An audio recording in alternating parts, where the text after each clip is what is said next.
নমস্কার, শুভ সন্ধ্যা। নিউজ ভ্যানগার্ডের পর্দায় প্রত্যেককে স্বাগত জানাচ্ছি। এই মুহূর্তে আপনাদের সাথে আমি রয়েছি অঙ্কিতা। চোখ রাখছি এই মুহূর্তের গুরুত্বপূর্ণ সংবাদের দিকে।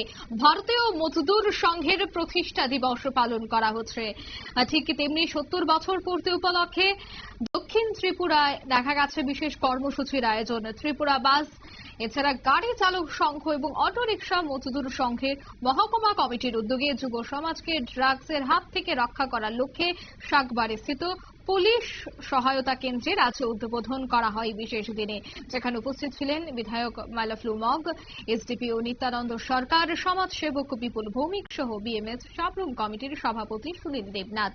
ভারতীয় মজদুর সংঘের প্রতিষ্ঠা দিবস সোনালী 70 বছর পূর্তি উপলক্ষেই এই বিশেষ অনুষ্ঠানটির আয়োজন করা হয়েছে। অন্যদিকে এই লক্ষ্যকে সামনে রেখেই তারা পুলিশ সহায়তা কেন্দ্রেরও আজ উদ্বোধন করে।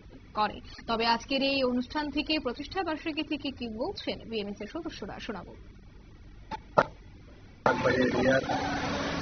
জনগণের স্বার্থে, এলাকার স্বার্থে, যাতে এলাকার যে বিশেষ করে যেখানে ড্রাগসের একটা রমরমা রয়েছে সেটাকে প্রতিহত করার জন্য আজকে বিএমএস যে উদ্যোগ নিয়েছে, যারা আজকে এলাকার দায়িত্ব নিয়েছে, পাহারা দেওয়ার দায়িত্ব নিয়েছে আমাদের পুলিশ প্রশাসনকে, সেখানে বিকাশের ঘর ওনারা নিজস্ব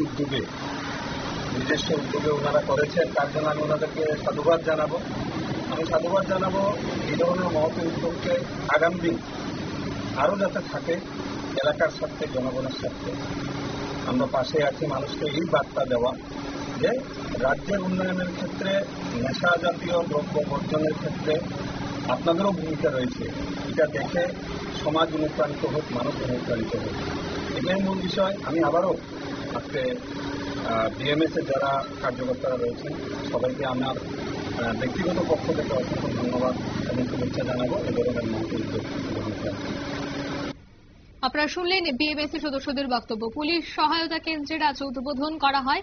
আইন শৃঙ্খলা রক্ষার উপর বিশেষ করে জোর দিয়েছে বিএমএস এর সদস্যরা। আগামী দিনেও এই ধরনের কর্মসূচি হাতে নেওয়া হবে বলে তারা জানাচ্ছেন। এই নিউজ টিভি বিজ্ঞাপন বিরতির সঙ্গে থাকুন।